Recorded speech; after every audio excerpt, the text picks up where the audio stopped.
Fala pessoal, tudo jóia? Hoje vamos ver quanto dinheiro nossa carteira rendeu. Nossa carteira do canal que a gente criou em abril de 2025. Vamos ver quanto ela rendeu esse ano, beleza? Então vamos lá. Porém, antes eu vou mostrar a vocês a situação dela no começo de janeiro, né, 2026. Quer bem dizer como ela finalizou o ano de 2025. Sobre a questão do rebalanceamento, que é a parte mais importante da nossa carteira, que é justamente a gente fazer o rebalanceamento com as porcentagens que a gente definiu sobre cada classe de ativos, beleza? Então vamos ver como ela ficou. Ela estava dessa forma aqui, ó. Aqui é a nossa meta, né, do lado esquerdo, nossa meta para renda fixa 45, a gente estava 44,73, bem próximo. Ações 12,5, a gente estava 12,45, também bem próximo. Fundos imobiliários é que estava um pouco abaixo, do 12,5, 11,70. Ativos internacionais 25, estava 25,95, bem próximo. E assimétricos, que é para estar no máximo 5, estava 5,18. Então, assim, ela estava bem rebalanceadazinha, desse jeito que ela estava. Porém, como a gente vai fazer novos aportes, a gente escolheu, nesse mês de janeiro, dia 6 de janeiro que eu fiz os aportes, a gente colocou na parte de ações e fundos imobiliários, beleza? Como ela já estava rebalanceada, em qualquer canto que a gente colocar, ia desbalancear novamente, né? E isso a gente já aprendeu que não precisa ficar exato, mas sempre a gente buscar chegar próximo da nossa meta, beleza? E no outro mês a gente vai rebalanceando com os ativos que ficaram para trás, tranquilo? Então, quais foram os ativos que a gente escolheu para esses aportes? A gente escolheu o CAFOF, que é um fundo de fundos. Uma cota dele é a 86,76, fundos imobiliários. A gente escolheu também um fundo de papel, o BTCI 11. A gente comprou 14 cotas e totalizou o quê? R$ 131,04. Beleza? Esses foram os dois fundos imobiliários. E na parte de ações, a gente escolheu ações de bancos, né? A gente escolheu o Banco ABC, que a gente comprou duas cotas, totalizando R$ 48,28. E compramos também 10 cotas de Sanepar, totalizando R$ 79,90. Beleza? Que é uma empresa de saneamento, como a gente já sabe. Então, após esses aportes, vamos ver agora como é que ficou a nossa carteira após esse rebalanceamento. Após esses novos aportes, como estava uma carteira já bem balanceada, deu um pequeno desequilíbrio, porém, como a gente disse, no próximo aporte a gente vai compensando nas outras classes, beleza? Então, renda fixa ficou com 41, né, abaixo dos 45. Ações está em 14,31, fundos imobiliários em 15,57, onde nossa meta é 12,50. Internacionais 23,99 e os assimétricos, beleza, ficou 4,79. Então, na próxima, provavelmente, a gente vai aportar renda fixa e ativos internacionais. Tranquilo? Então é assim, pessoal, isso é vida real. Não é sempre que a gente vai deixar bem estabilizadozinho, mas você escolhe no mês uma classe de ativos, no outro mês outra classe de ativos, e assim vai tentando deixar o mais próximo possível. Tranquilo? E uma coisa também que eu queria falar com vocês é que em alguns meses do ano passado, eu falhei nos aportes. Por quê? Não pela questão da constância do aporte, mas é a constância de gravar o vídeo, que dá muito mais trabalho gravar esse vídeo do que fazer os aportes. Então, em alguns meses eu não fiz os aportes, porque eu sabia que eu não ia ter condições de editar, não ia ter tempo de editar, fazer a gravação a tempo, então não fiz. Mas esse ano a gente vai tentar fazer bem direitinho, beleza? E quando você falhar em um mês, na sua vida real, na sua carteira, lembrando que essa carteira aqui também é real, coloco dinheiro de verdade nela, mas você procure compensar no outro, mas o ideal é que não falhe. Todo mês você faça aquele aportezinho, se não for o valor que você, né, sempre coloque pouco. Se você coloca 300, só tem 100, coloque 100, beleza? Mas não deixe de colocar, porque a rotina, esse hábito de primeiro se pagar, primeiro investir, que vai fazer você continuar e não desistir, beleza?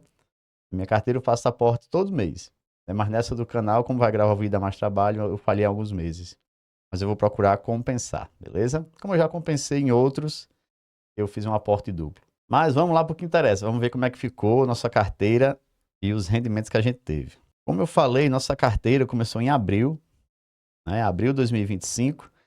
E de lá a gente vem fazendo aportes. Alguns meses eu falhei, como eu já disse, ó, esses meses aqui que ficou retinho foram os meses que eu falhei, depois fui compensando. Pois bem, ao todo, estamos com uma valorização patrimonial de 9,73. Lembrando que nossa carteira é bem diversificada, ela não tem só ações, não tem só fundos imobiliários. A gente fez justamente com a metodologia RAFIA, né, de renda fixa, ações, fundos imobiliários, ativos internacionais e ativos assimétricos. Ou seja, a gente faz uma carteira diversificada para ter mais segurança. A gente pode não ter batido algum índice, por exemplo, o Ibovespa, que subiu muito, mas a gente tem mais segurança, por quê? Porque estamos bem diversificados. Tem anos que o Ibovespa sobe muito, mas tem anos que ele cai muito. Então, essa diversificação é que nos dá proteção. Tranquilo? Então, vamos lá. A gente teve esse crescimento patrimonial, né, de 9,73%, que é muito bom, de abril para cá. Lucro total 464. Os rendimentos, aqui, ó, R$ 53. Você pensa, caramba, muito pouco. Mas isso é uma evolução, pessoal. Toda caminhada começa no primeiro passo. Vamos ver aqui, proventos. Vamos ver quanto recebemos no primeiro e quanto recebemos no último. Nosso primeiro provento, nosso primeiro dividendo foi de R$ 1, R$ 1,03. Já esse mês agora em janeiro que caiu, R$ 11,40. Veja que multiplicou por 11 vezes, né, em poucos meses. Então é isso, o importante é isso, sempre progredir, sempre mantendo os aportes e esse dividendo vai crescendo ao longo do tempo, tranquilo? Retornando aqui para o resumo, na rentabilidade total estamos com 13,43, né, que é incluindo dividendos. E vamos agora para os ativos. Nos ativos específicos aqui nas ações, temos a Sanepar com a valorização patrimonial de 36,47%, Caixa 17%, Taesa 25%, o Banco do Brasil com a queda de 12,62%, que a gente já estudou sobre isso, né? Viu?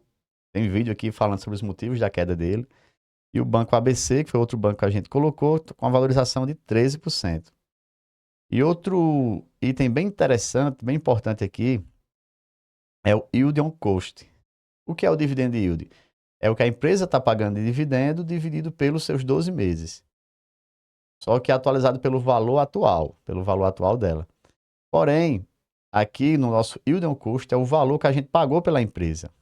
Então, a Sanepar, a gente está com Yield on Cost o quê? De 6%, Caixa Seguridade 8,75%, Taesa 9,35%, e o Banco do Brasil um dividend yield de 4%. Você vê, caramba, é muito pouco. Mas por quê? Se você for olhar o dividendo dele mesmo agora, está maior que isso. Mas a gente pagou mais. Então, o dividendo está sendo calculado não pelo 25, que é o valor atual da cota, mas pelo 28. Beleza? Para você entender. Então, o mesmo acontece aqui, ó. A Taesa, o nosso yield on cost está 9,35. Mas isso aí é o dividend yield pelo que a gente pagou por ela, que é pela nossa média aqui, que é 11,51. Se você for agora ver o dividend yield dela, está bem menor que isso. Então, por isso que é bom fazer esses aportes ao longo do tempo, e a gente vai ganhando tanto na valorização, como também no dividendo pelo que a gente pagou. Beleza? Agora, os fundos imobiliários. Todos estão no verde. O BTCI, que é um fundo de papel, valorização de 2%, CAFOF 4,54%, LVBI 12,61, HSML, que é o nosso fundo de shoppings, 15,76. E o PVBI, o que estava negativo no último vídeo, já está positivo. Então, por isso a importância, pessoal, de você comprar fundos com bons preços, que é para você ter essa margem, beleza? Se você comprar caro, assim, o fundo imobiliário, nosso objetivo é mais o quê? É mais a questão dos dividendos. Porém, você comprando com margem, comprando a preços bons, você tem tanto a reposição da questão da inflação para os fundos de tijolo, como também essa margem faz com que a gente tenha também esse ganho de valorização e proteção na cota ao longo do tempo, beleza? Por isso é bom escolher bons fundos, porém também quando eles estiverem com preços bons. Não adianta comprar quando o preço dele está muito esticado. Vamos agora para os nossos ETFs, que a gente tem aqui tanto ETFs voltados para renda fixa, como também ETFs internacionais e assimétricos, né? Temos o B5P211, que é o nosso ETF que segue o IPCA, né? O IMAB, o índice, está com valorização de 7,58. Temos o WRLD11, que é o ETF global com as maiores empresas do mundo, está o quê? 16%. IVVB11, 22,78, são as maiores empresas americanas. O BITH, que é o nosso ETF de Bitcoin, né? A parte assimétrica da nossa carteira. E vejam vídeos anteriores, ele era o nosso que estava dando mais lucro E agora é o que está dando mais, é o ativo com o maior prejuízo na nossa carteira. Inclusive, deixa eu ver, maior que o Banco do Brasil, maior que o Banco do Brasil. Então, para você ver como ele oscila. Por isso, a nossa porcentagem em carteira tem que ser no máximo 5%, né? Quando a gente ganha, ele tem um potencial muito grande de valorização na nossa carteira, mas também quando ele cai, ele causa impacto para baixo. Então, por isso que é esse potencial, devido à volatilidade, a gente definiu 5% apenas no máximo, tranquilo?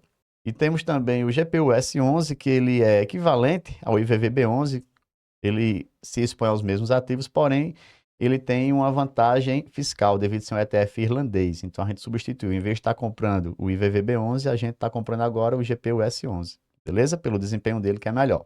E na nossa parte de Tesouro Direto, temos a parte do Tesouro Selic, né, que valorizou 9,19.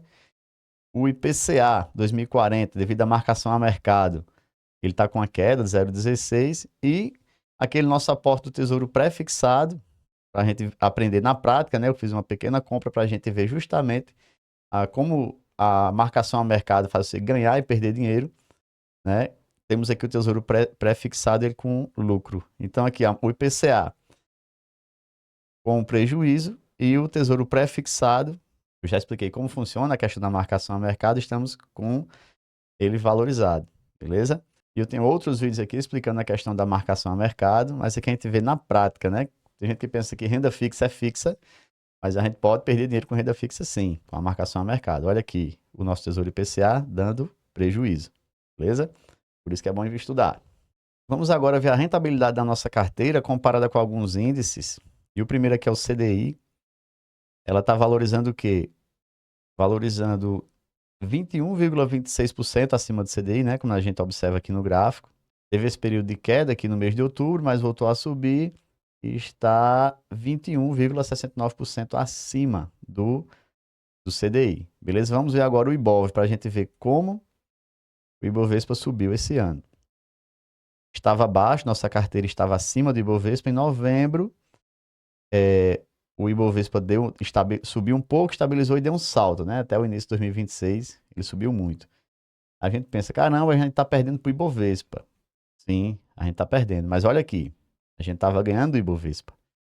Então, no longo prazo, veja a volatilidade do Ibovespa e veja a volatilidade da nossa carteira. Como ela é menos volátil, né? Como ela oscila menos. Então, esse é o nosso objetivo, que no longo prazo a gente consiga, com menos volatilidade, ganhar de todos esses índices. Porém, no curto prazo, a gente vai ganhar de alguns, em alguns períodos, vai perder de outros.